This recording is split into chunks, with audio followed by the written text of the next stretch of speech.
Hola, muy buenas noches a todas y todos. Nuevamente los recibimos con mucho gusto en la emisión para este reporte técnico de coronavirus y el avance de la estrategia nacional. A nombre de nuestro subsecretario, el doctor Hugo López-Gatell, y el doctor José Luis Salomía Segarra, pues les damos la bienvenida haciendo este sábado 20 de marzo. Si les parece, como bien saben, ya tenemos dividida la conferencia pues en dos bloques. Damos inicio para que podamos entonces identificar cómo vamos avanzando hasta el día de hoy con el reporte técnico de la vigilancia epidemiológica por coronavirus.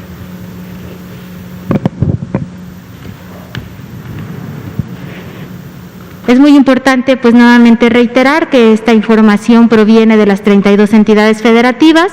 La información que tenemos actualmente en la plataforma del Sistema Nacional de Vigilancia Epidemiológica a través del Sistema de Vigilancia Epidemiológica de Enfermedades Respiratorias Virales, pues es información que se mueve día con día, minuto a minuto. Es una plataforma en línea que está, pues obviamente funcionando las 24 horas del día, en donde los epidemiólogos, tanto estatales, operativos, así como de las unidades médicas que atienden a la población, tanto sospechosa como confirmada, pues nos informan día con día a través del registro de sus casos en dicha plataforma. Dicho esto, es muy importante recordar entonces que esta información, aunque se les plasma también a ustedes diariamente, pues tiene constante movimiento, y que es la misma información que las propias entidades federativas pues también presentan y tienen como información oficial, y que obviamente son los comunicados que se dan también a nivel estatal a través de sus voceros oficiales para que la población también esté debidamente informada.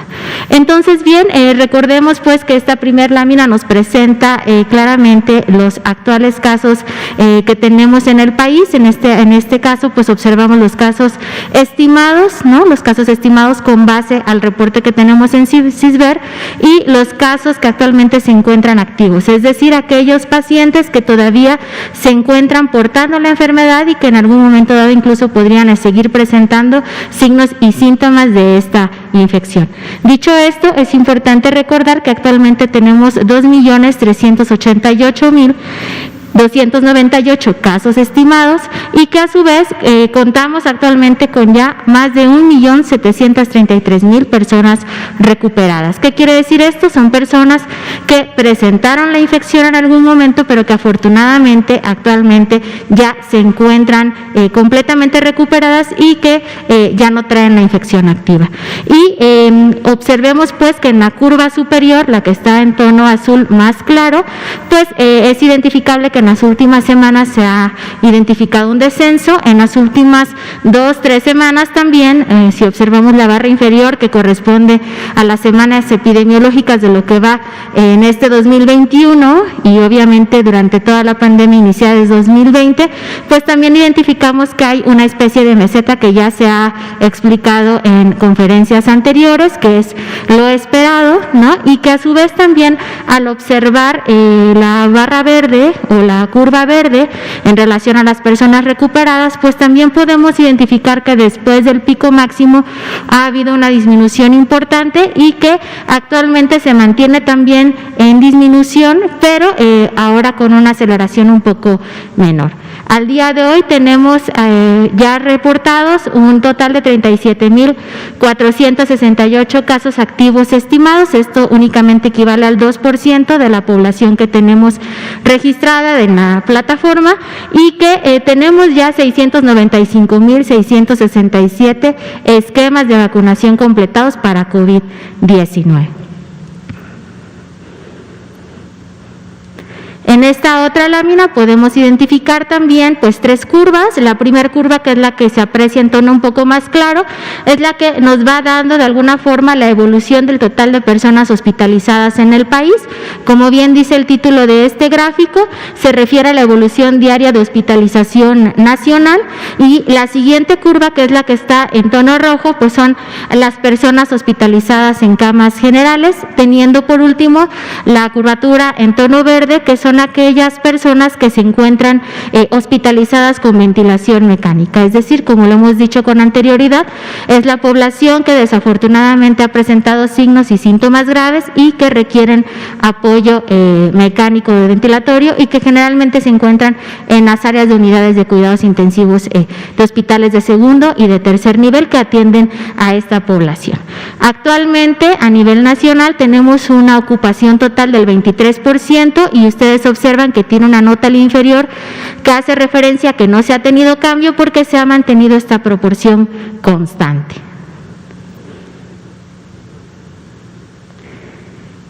En esta otra lámina, pues observamos de forma gráfica cuál ha sido la disponibilidad también de las camas para hospitalización general. ¿Qué quiere decir esto? Pues esto incluye a aquella población que presenta signos y síntomas no graves, pero que sí requieren un manejo hospitalario. Podemos observar claramente en el mapa cómo se concentra en el centro del país, en los estados de la Ciudad de México, de Puebla, Morelos, Estado de México y Querétaro, pues que son 5 entidades que manejan entonces una proporción entre el 30 y 49% y que actualmente tenemos 31,787 camas totales contabilizadas para atender a la población. Sin embargo, tenemos afortunadamente 24,742 camas disponibles y actualmente tenemos ocupadas 7,045 camas por pacientes que se encuentran con un estado de salud compatible a tener la infección a COVID-19 por SARS-CoV-2. Y actualmente la ocupación nacional se encuentra en un 22% y observamos que ha habido una disminución de 1% porcentual.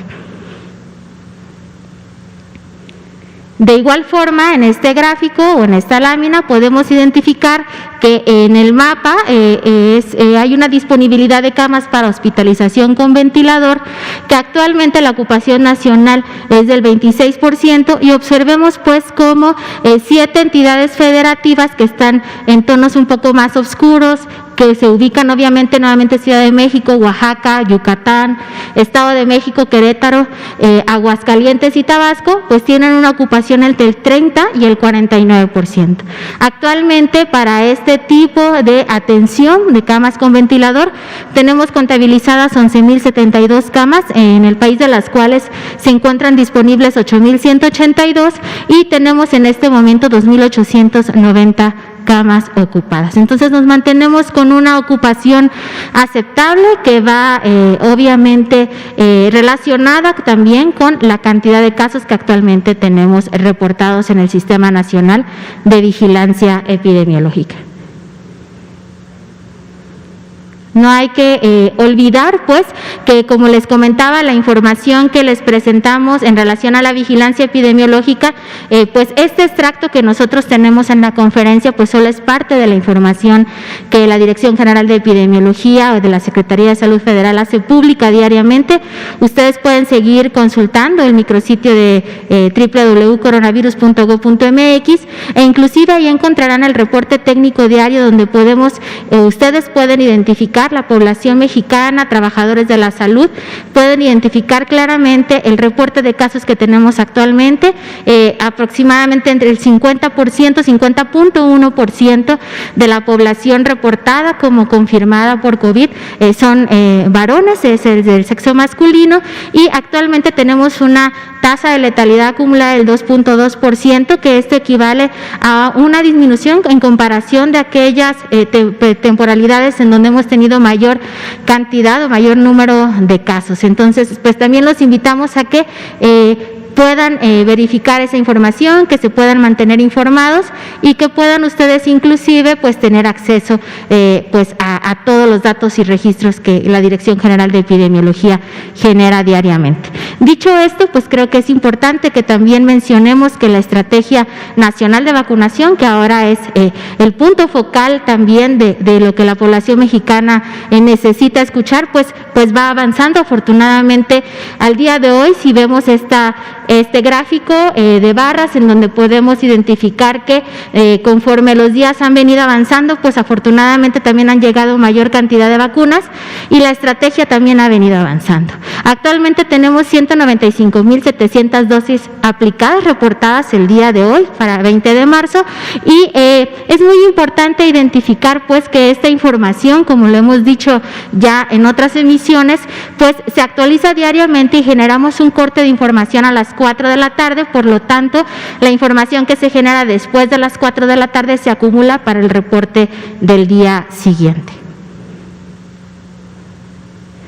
Y pues bien, ahora con base al avance acumulado de la estrategia de vacunación nacional, pues esta gráfica, pues obviamente como es acumulativo, pues siempre irá con tendencia a seguir incrementando y podemos identificar claramente al día de hoy que tenemos ya un total de 5,459,014 dosis aplicadas reportadas al día de hoy, como les decía, con este corte de información a las 4 de la tarde y que afortunadamente pues esto ha fluido de buena forma y con base a lo esperado tan solo tenemos 3,282 dosis perdidas, que esto ni siquiera equivale a un 1%, equivale al 0,06% de las vacunas que se han recibido en nuestro país. Y aquí también podemos identificar de una manera muy gráfica cómo se ha tenido el avance porcentual del arribo y la aplicación de dosis. Observemos pues cómo en la parte clara, la parte superior, son las dosis recibidas acumuladas, es decir, esta también va a seguir siempre, como es acumulativa, va a seguir teniendo la tendencia a seguir incrementando, y en la parte inferior pues tenemos actualmente 5,459,014 dosis aplicadas, teniendo al día de hoy un avance porcentual de 67%. Y pues, como bien sabemos, con toda esta información que se está generando día con día de la estrategia de vacunación y de cómo se ha venido implementando en las 32 entidades federativas, pues también llevamos un registro que nos identifica si al momento de aplicar la vacuna o en momentos posteriores, pues tenemos el registro o el reporte, ¿no?, de los esquemas de vacunación completos. Observemos pues cómo en la parte superior de esta lámina tenemos al personal de salud que ya ha sido vacunado, cubriéndose con primer dosis 850,880 personas que trabajan para la salud y que obviamente se reportaron como población trabajadora de la salud en primera línea, y tenemos ya segundas dosis aplicadas en 599,354. Esto se refiere a que ya llevamos un avance del 70% con las segundas dosis con base a lo que se venía estimando. Cuando nos concentramos en el personal educativo, que también ha sido favorecido con la aplicación de la vacuna para la prevención del COVID, pues tenemos ya 17,463 dosis en primera dosis. Esta cifra ustedes ya la han manejado y se ha venido identificando en cada una de las conferencias, y pues tenemos un total de 17,429 personas con segundas dosis aplicadas. Esto es para el personal del área educativa. Y en el caso de personas adultas mayores, que obviamente también es el punto focal actualmente de la estrategia de vacunación, pues podemos observar cómo ya inclusive tenemos un avance en las segundas dosis. Dentro de las primeras dosis aplicadas actualmente traemos 3,895,004 dosis, que es lo que podemos observar en un tono un poco más claro del gráfico, y llevamos un avance del 2% en la aplicación de segundas dosis en adultos mayores, lo que equivale pues a una cifra de 81,884 personas adultas mayores vacunadas con segunda dosis. Y bueno, como bien les comentaba, es muy importante saber a cuántas y cuántos mexicanos vacunamos, de qué forma se está también distribuyendo la vacuna, las características que esta población tiene, pero también es muy importante para nuestro país poder hacer la identificación de aquellos eventos adversos que se puedan presentar posterior a la aplicación de la vacuna o de una inmunización. Ante ello, este sistema, que también es coordinado por la Dirección General de Epidemiología, pues cuenta con con información oportuna y veraz. Identifiquemos pues cómo tenemos actualmente 12,242 registros dentro del sistema de SAVIS y cómo de estos 12,242 pues podemos identificar que 95 de los casos reportados, que esto equivale a menos del 1%, pues son casos o eventos graves, ¿no? De estos eventos podemos también, si nos enfocamos a la parte inferior de la lámina, podemos identificar que de los 95, 79 provinieron o se les vacunaron con la vacuna Pfizer, 7 con AstraZeneca y 9 con Sinovac. De estos, 64 personas son de sexo femenino y el resto sexo masculino, y actualmente 17 de los casos aún no se encuentra hospitalizado y están distribuidos en las, se encuentran hospitalizados y están distribuidos en estas entidades federativas.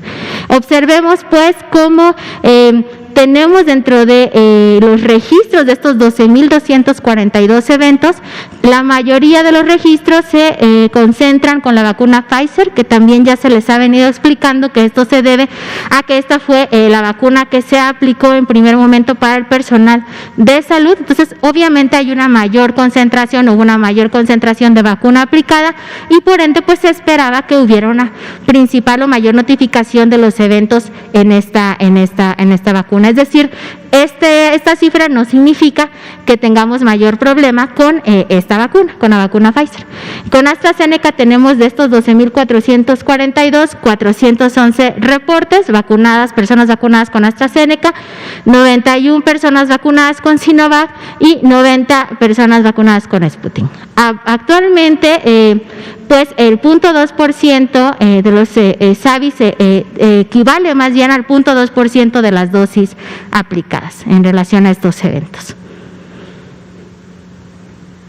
Y bueno, de las vacunas recibidas actualmente en territorio nacional, pues también tenemos esta lámina que creo que ha sido muy representativa porque nos ayuda a identificar claramente pues cómo de los 8,160,250 total de dosis recibidas, pues las podemos tener distribuidas con base a la vacuna que nos llegó. Entonces, identificamos pues en este caso que tenemos 3,890,250 de Pfizer, 870,000 de AstraZeneca, 3 millones de Sinovac y 400,000 de Sputnik V.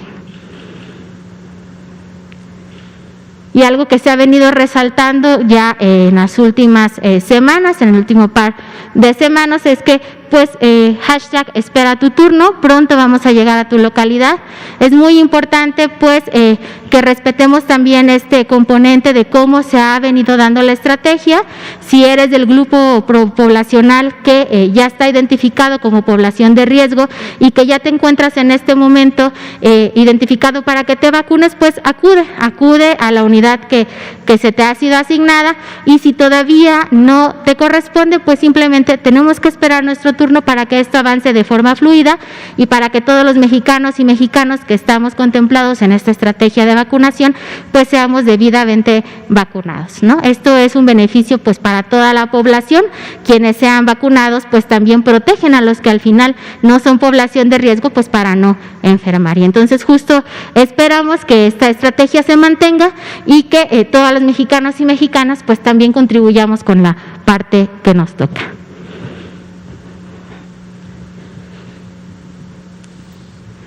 Y bueno, creo que es el momento también importante para ustedes que podamos contestar tal vez algunas preguntas, ¿no? Y que podamos dar seguimiento a la conferencia. Por favor. Adelante. Gracias, buenas noches. Arturo Contreras, de Pie de Página. Nos hacen muchas preguntas desde Guadalajara, si podrían explicar un poco cómo se ha dado la integración entre el gobierno federal y el gobierno local en la organización de la vacunación en la zona conurbada. Un poco la queja es que hay largas esperas, no mucha gente bajo el sol, que no se hizo un llamado, por ejemplo, como el de la Ciudad de México, que fue alfabético. Entonces, nos han comentado varias veces que esto se ve en los grupos que sesionan miércoles y viernes, ¿no? Y se va mejorando y se va evaluando. cómo hacerlo mejor. Entonces, ¿cuál ha sido el resultado de esto? Si tienen algún plan para cambiarlo. Y muchos de los adultos mayores que recibieron, eso es un caso. Una segunda pregunta es, muchos de los adultos mayores que recibieron una vacuna, les entregaron un comprobante y en el comprobante viene una cita. En muchos casos esa cita ya caducó, ¿no? Entonces, entendemos el espera tu turno, pero ¿qué se le dice a esas personas, no? Nos reportaron esto, por ejemplo, en Puente de Ixtla, en Morelos. Por ejemplo, las personas de las primeras delegaciones que vacunaron en la Ciudad de México, que usaron la vacuna de AstraZeneca, pues tampoco tienen una fecha ya que diga, o sea, una fecha nueva para que vayan a volver a vacunarse, a aplicarse la segunda dosis, ¿no? Y en su taloncito, pues la fecha que viene ya pasó. Entonces, ¿qué se le dice a esas personas? Nada más. Gracias. Okay. En relación al primer cuestionamiento, creo que es muy importante también identificar que en cada entidad federativa hay una representación federal, que en este caso es el coordinador de la estrategia que se le ha denominado Correcaminos. Este líder, por así decirlo, es quien tiene la comunicación y coordinación con el nivel estatal, y no solo me refiero al secretario de salud, ¿no? O a la Secretaría de Salud, sino con todo el sector, llamémosle IMSS, ISSSTE, SEDENA, SEMAR, Pemex, e inclusive aquellos servicios que son propios de la entidad federativa, y es ahí, a través de ellos, a través de estas mesas de trabajo que entiendo se realizan de forma periódica, semana con semana, que planean inclusive la estrategia de vacunación para su propia población. Es decir, no es el nivel federal como tal quien se encarga de la logística, ¿no? de la planeación, pero sí se le deja al Estado, obviamente, porque por la propia atribución que tiene el Estado de ser autónomo, se le deja al Estado también poder generar esta coordinación. Sí, adelante.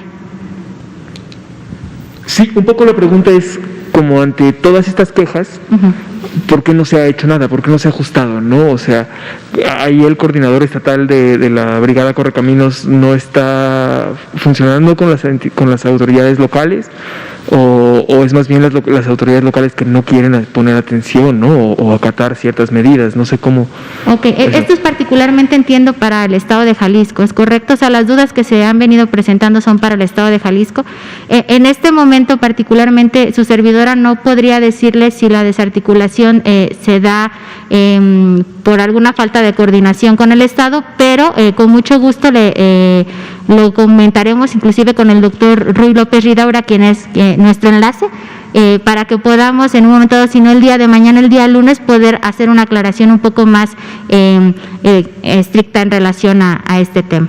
Y justo el otro tema que creo que también es importante, que lo acaba de mencionar, es esta incertidumbre que genera la población de recibir un papel que te diga, un ejemplo, ¿no? Tu próxima cita era para el 20 de marzo y el 20 de marzo ya pasó y no me han vacunado. Aquí los invitamos a todas y todos, porque yo creo que esto incluso no solo se da en la Ciudad de México, se puede dar en cualquier entidad federativa, a que guarden la calma. Para la primera cita se les contactó y se les dijo, no sé, Juanito Pérez, es importante que te presentes el día de mañana a vacunarte a tal unidad, y aunque su fecha haya caducado en el papelito que le entregó el personal de salud que a bien lo recibió en la primera dosis de vacuna, se le volverá a llamar, ¿no? Y recibirá su segunda dosis dentro del plazo que está contemplado. Recordemos que tenemos un rango de días, ¿no? Y entiendo que la cita que se le puso, la persona que lo recibió o el equipo de salud que lo recibió, la colocó con base al rango inferior de días para su próxima dosis, ¿no? Pero no desesperen y no van a quedar fuera, porque lo que tenemos entendido es que estos periodos se han aplazado un poco, pero están contemplados para vacunación y nuevamente serán citados de la misma manera como se hizo en la primer dosis. Adelante, por favor. Gracias. Buenas noches, doctora Gabriela Nucamendi. Mandamos un saludo también al presidente Andrés Manuel López Obrador. Quisiera preguntarle, doctora, ahora con el tema que ha salido respecto a las terceras olas de contagios, que cabe la posibilidad que sucedan aquí en México, y respecto al panorama mundial que nos refleja una alta probabilidad de que llegue a suceder más más olas de contagios. Quisiera preguntarle qué nos podrían recomendar ustedes con respecto a este tema, para que nos preparemos, para que no nos agarre de sorpresa, para que también no nos atemoricemos. ¿Cómo podemos prepararnos psicológicamente y económicamente? Porque si por ejemplo ya se hacen planes para aperturas de escuelas y a la mera se tienen que cerrar esa y otras actividades, entonces ¿cómo podrían preparar a México para una posible oleada nueva? Y pues tengo más preguntas. Ok, pues contestamos esa primero. Creo que es altamente relevante identificar que esto inclusive ha circulado en redes sociales. Hay una inquietud importante, lo digo así, ¿no? Se entiende en la población mexicana, llámese población general, personal de salud, ¿no? Y creo que es importante que estemos muy conscientes a que esto se ha dicho o se ha previsto, porque se ha observado, como bien lo decías, en algunos otros países de la Unión Europea, que después de hacer la reapertura de actividades, pues nuevamente empieza el incremento de contagios. Aquí la situación, creo que lo que tendríamos que enfocar es que desafortunadamente el problema no es la apertura de actividades económicas como tal. El problema es que bajamos la guardia con las acciones preventivas, ¿no? Entonces está en cada uno de nosotros como mexicano y mexicana poder seguir estas acciones preventivas, es decir, no porque el semáforo, un ejemplo, no cambie de rojo a naranja, de naranja a amarillo, de amarillo a verde, significa que yo voy a dejar de lavarme las manos, significa que yo voy a dejar de guardar mi sana distancia, significa que voy a dejar de utilizar el cubrebocas, ¿no?, en espacios cerrados, significa que voy a mantener o no voy a mantener mis ventanas abiertas en espacios que obviamente son pequeños, en donde tengo que convivir con otras personas. Entonces, creo que la invitación de la Secretaría de Salud Federal y de todo el sector para la población en territorio mexicano y para la población mundial es que pues si queremos evitar un incremento de contagios, si queremos evitar que exista una tercera oleada, es definitivamente indispensable que guardemos las medidas preventivas, ¿no? Que, lo voy a decir así coloquialmente, que evitemos pensar que en la próxima Semana Santa voy a hacer planes para irme pues de vacaciones, ¿no? Y que en esas vacaciones voy a bajar la guardia por completa. Y no me refiero, obviamente, a querer impactar a la parte económica del país, sino más bien me refiero a bajar la guardia con las medidas preventivas, ¿no? Mucho se ha dicho también de lo importante que es mantener el contacto con la familia nuclear, y cuando hablamos de familia nuclear hablamos de la familia que vive en tu casa, ¿no? Y que es importante evitar entonces también dejar un poco holgadas las medidas y que entonces nos relajemos un poco o nos relajemos mucho como mexicanos, y que si tú te relajas, si yo me relajo, si mi vecino se relaja, pues obviamente vamos a incrementar la cadena de transmisión, y eso se verá reflejado en pocos días o en pocas semanas en la curvatura que tenemos de casos registrados, tanto en los sospechosos como confirmados. Entonces, reitero, la invitación es mantengamos las medidas preventivas que ya se han comentado, y pues obviamente mientras mexicanos y mexicanas no nos encontremos vacunados, pues no podemos olvidar lo básico, ¿no? Lavado de manos, sana distancia, como lo dije, el uso adecuado de cubrebocas, y pues todo lo que ya está establecido y que inclusive para los tomadores de decisiones en pequeñas y medianas empresas, pues que lo tienen muy claro, ¿no? Lo tienen muy claro en estos documentos que la Secretaría de Salud, a través de la Dirección General de Promoción de la Salud, tiene actualmente activos, que son las medidas preventivas en espacios públicos cerrados, medidas preventivas en espacios públicos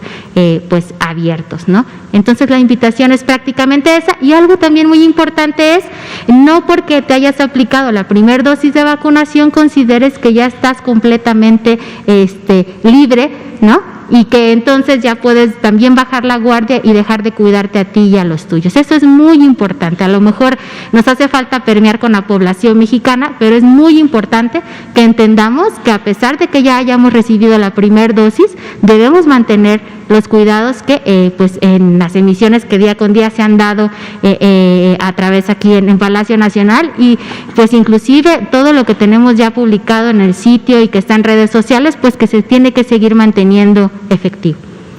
y la segunda dosis también, porque ya se están aplicando las segundas dosis. Exacto, ya se están aplicando segundas dosis, pero no hemos cubierto el porcentaje de población mexicana que tiene que estar cubierta para poder tener una protección de rebaño, que también ya se ha comentado en momentos anteriores por el propio doctor Gatell, el doctor Alomía, el doctor Ruy, y esto es muy importante, ¿no? Necesitamos cubrir un número de mexicanos o una proporción de mexicanos vacunados para que entonces podamos decir que medianamente también ya estamos protegidos, ¿no? Y que podemos de alguna manera, y este no es el momento, de bajar la guardia con las medidas preventivas básicas.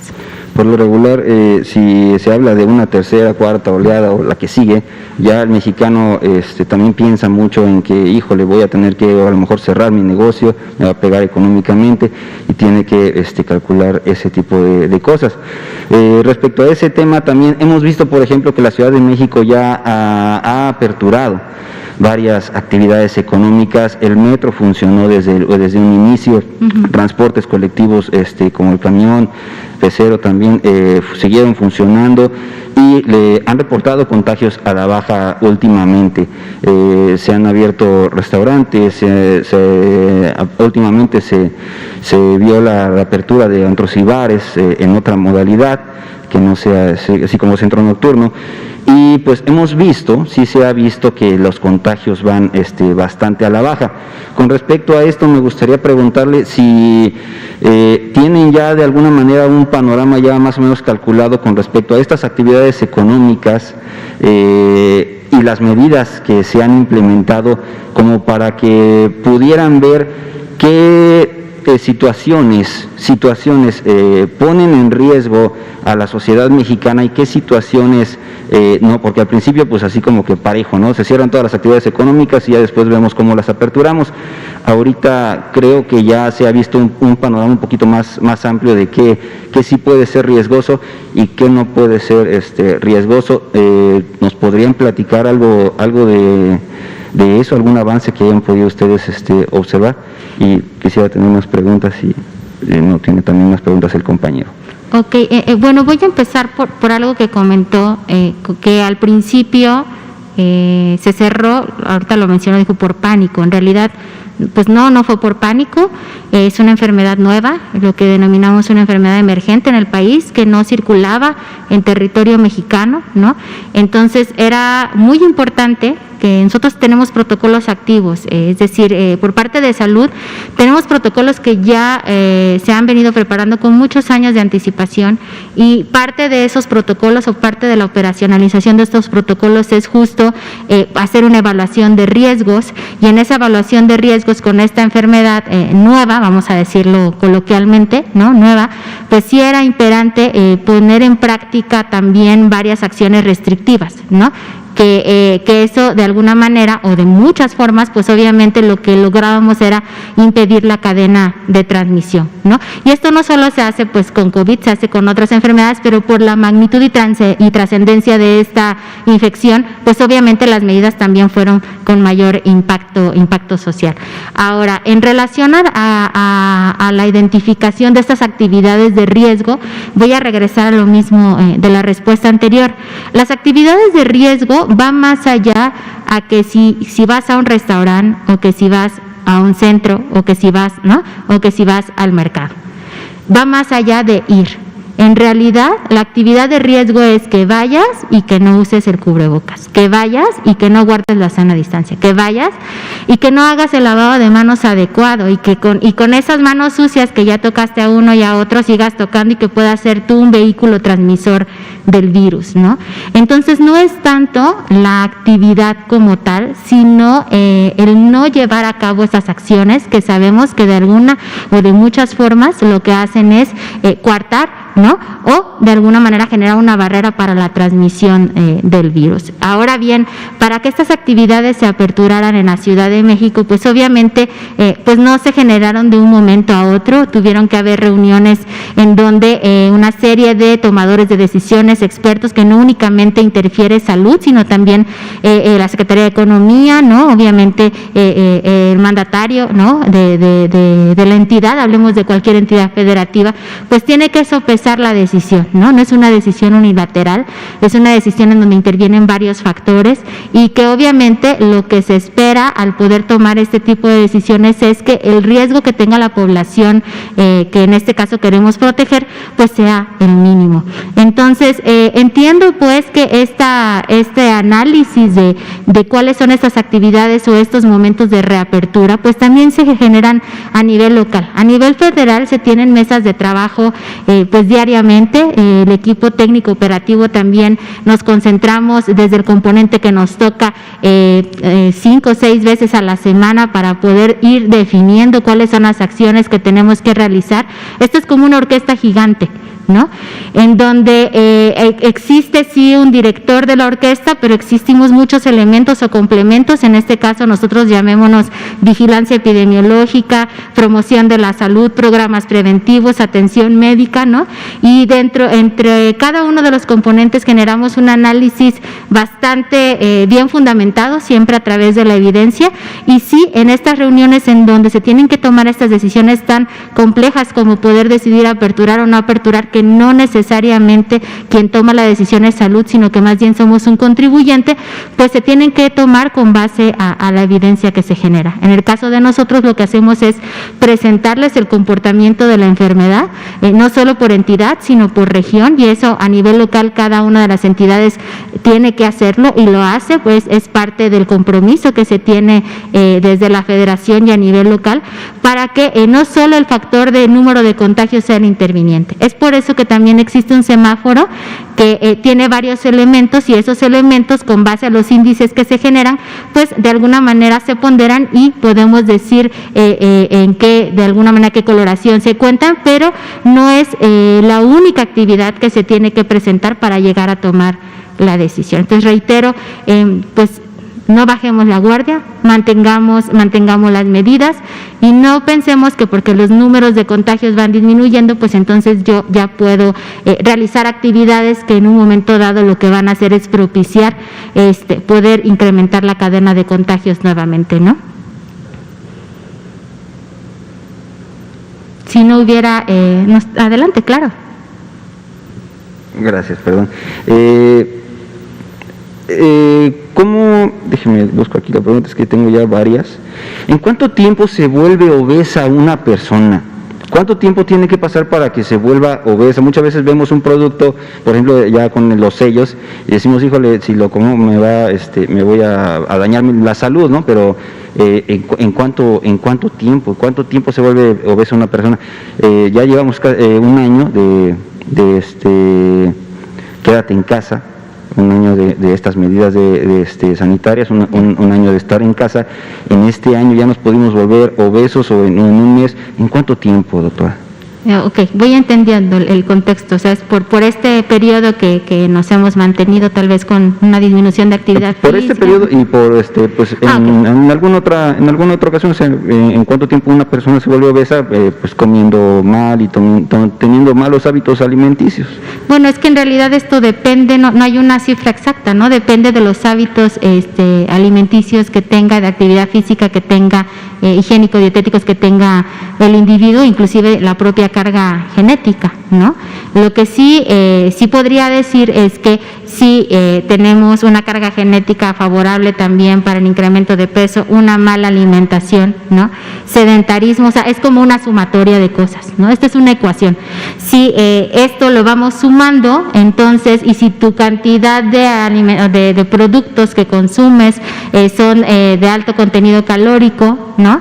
Y que a la vez le sumas el sedentarismo o la disminución de actividad física, y además tú ya previo a tener o haber estado en confinamiento, pues ya traías un índice de masa corporal, o hablemos de sobrepeso, ¿no? Pues obviamente la ecuación pues va a ser sumatoria, al final pues en algún momento puedes presentar obesidad, pero esto no podría decirle en este momento que lleva 1 año, 2 años. Lo que sí le puedo decir es que la presentación de esto, que es una enfermedad crónica no transmisible, ¿no?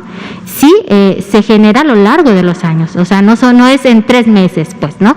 A lo largo de una cantidad importante de años, de factores acumulativos que van en contra inclusive del mejoramiento mejoramiento de tu estado de salud, pues como resultado vas a tener un incremento de peso que te va a llevar del sobrepeso, y si tú no actúas de manera favorable, ¿no?, pues obviamente te llevará a la obesidad. Pero no podría decirle que por la pandemia o porque por haber estado un año en confinamiento, pues la población mexicana está obesa. Pero sí entiendo que también se ha identificado por los responsables de salud, sobre todo quienes se encargan de las acciones preventivas en unidades principalmente de primer nivel, pues se han identificado un incremento de lo que nosotros llamamos índice de masa corporal, pero no necesariamente de que tengamos en este momento un incremento de obesidad. De hecho, en la Dirección General de Epidemiología contamos con este registro porque es un padecimiento que está sujeto a vigilancia, y con gusto en el transcurso de la semana podríamos ir identificando o les podríamos presentar pues cómo la población mexicana se ha venido comportando con base a este padecimiento en el último año o desde el inicio de la pandemia, desde un análisis descriptivo muy básico desde el inicio del confinamiento al día de hoy, para que observemos o el público en general pueda observar si ha habido un incremento o no de la incidencia de este padecimiento. Ok, muchas gracias, doctora. Pude asistir a la reunión, a la exposición que dieron vía virtual respecto a la nutrición en salud y la salud de los niños y niños.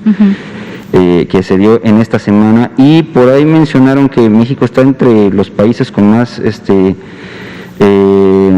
infecciones entre niños y niñas y adolescentes, me parece, por mala nutrición, hablando de este tema de niños y niñas y adolescentes.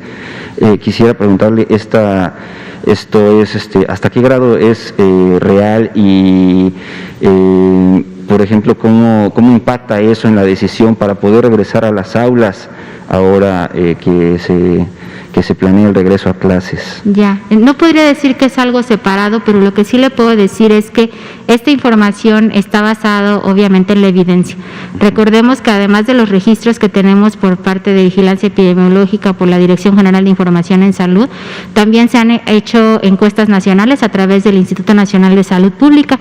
Recordemos que hay una encuesta que se denomina ENSANUD, se realizó en 2012, se realizó en 2018, y justo los resultados de estas encuestas han identificado que desafortunadamente pues México ocupa uno de los primeros lugares en población con sobrepeso y obesidad. Hay un análisis muy exhaustivo en relación a esto, y sí, parte de la encuesta se enfocó también a hacer un análisis muy específico en niños y niñas y en adolescentes. Lo que le puedo decir es que no es unidireccional, es decir, un niño o niña con sobrepeso y obesidad no tiene como factor unidireccional tener COVID como tal, pero sí son factores contribuyentes, porque recordemos que en población que presenta comorbilidades, hablemos de población adulta, pues hemos identificado pues que desafortunadamente son quienes son más vulnerables a esta infección, ¿no? Y que pues tenemos una letalidad mayor, ¿no?, en personas con estas características que enferman y fallecen.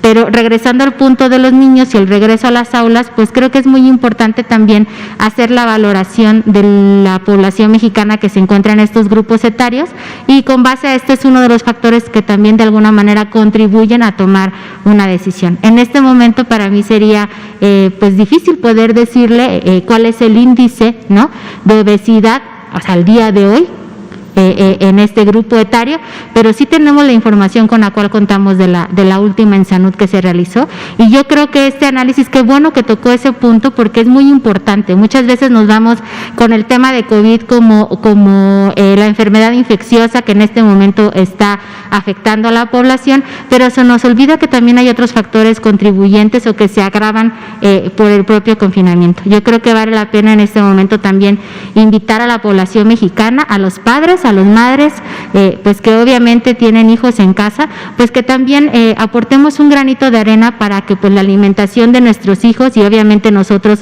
predicando con el ejemplo, ¿no?, sea una alimentación saludable que vaya acorde al plato del buen comer, que también creo que valdría la pena presentarlo y pues ¿por qué no? A invitarlos a que aunque estemos confinados en casa, hay actividades que podemos realizar tanto con la población joven y como nosotros como población adulta. Pues no hay que olvidar que la actividad física es totalmente indispensable para tener pues un cuerpo sano, ¿no? Claro. Doctora, en este tema de la vacuna AstraZeneca, que salió mucho a la luz con respecto a ciertas afectaciones a la salud en otros países y que se le atribuían de alguna manera, o salía el tema, la vacuna AstraZeneca, quisiera preguntarle, ¿qué necesita México? ¿Qué necesitan las autoridades de salud para poder evaluar que una vacuna ya no se tendría que aplicar en la población mexicana? ¿Qué es lo que se necesita? ¿Algún documento de la OMS, de la ONU o que de plano, bueno, obviamente que la vacuna no funcione, pero cuál sería el protocolo que nos podrían mostrar para decir, por estas causas, la vacuna no se aplicaría en algún momento dado? Ok, bueno, vamos a regresar un poco a lo que presentamos hace algunos minutos. Yo les decía que para un país, en este caso México, es muy importante tener el registro, vamos a ponerlo como complementos, esto es como un rompecabezas, ¿no? Si ustedes observan, la conferencia tiene como 3 elementos importantes. Uno, les presentamos los casos sospechosos y los casos confirmados y pues las defunciones, las lamentables defunciones. El siguiente componente es el avance de la estrategia de vacunación, ¿no? Cómo se ha distribuido la vacuna, cómo se ha venido aplicando y los tipos de vacuna que hemos aplicado en el país. Y el tercer componente, vamos a decirlo tal vez no en orden, pues son los eventos adversos que se presentan por la aplicación de esta vacuna, ¿no? Entonces, cuando nosotros, a través de este registro, que es muy importante, el registro de SAVIS, identificamos que hay un incremento de estos eventos en la población mexicana vacunada o que hay un incremento de estos eventos de la población vacunada con determinada vacuna, ¿no? Y que estos eventos pasan de leves a graves y que pasan fuera de lo esperado. Digo, no significa que tenemos que esperar todos estos momentos hasta el final para tomar una decisión. Significa que todos estos elementos, de alguna manera, son como semáforos, por así decirlo, que nos van alertando a identificar de forma oportuna que algo está ocurriendo y que eso nos permite tomar la decisión en un momento dado junto con otros factores de que una vacuna en particular tendría que salir no del mercado como tal, sino tendría que salir de nuestro programa de vacunación actual. Afortunadamente hasta el momento en México eso no ha ocurrido. Entiendo que se ha venido cuestionando pues porque algunos otros países hicieron declaraciones sobre lo identificado en su población. Y recordemos también aquí que influye, digo, no soy la experta en el tema, pero también influye la genética de la población a quien se está vacunando, ¿no?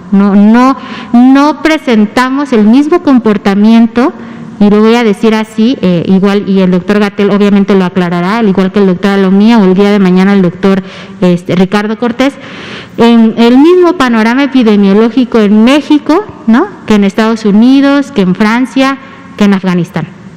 Entonces, hay múltiples factores que contribuyen, pero lo que sí deberíamos de estar tranquilos es que tenemos afortunadamente un registro que se alimenta diariamente y que nos pone en alerta en un momento dado si todos estos factores que mencioné están activos, ¿no?, como semáforos. Y ante ello, obviamente, la reacción de la Secretaría de Salud Federal, del cuerpo directivo y del personal operativo es completamente inmediata, ¿no? O sea, a lo que voy es que la decisión se tomaría con base a la evidencia, y si esa evidencia nos estuviera indicando en algún momento dado que no es favorable seguir aplicando determinada vacuna, tengan por seguro que la Secretaría de Salud sería la primera, obviamente como responsable también de esta información, en darles a conocer esta información.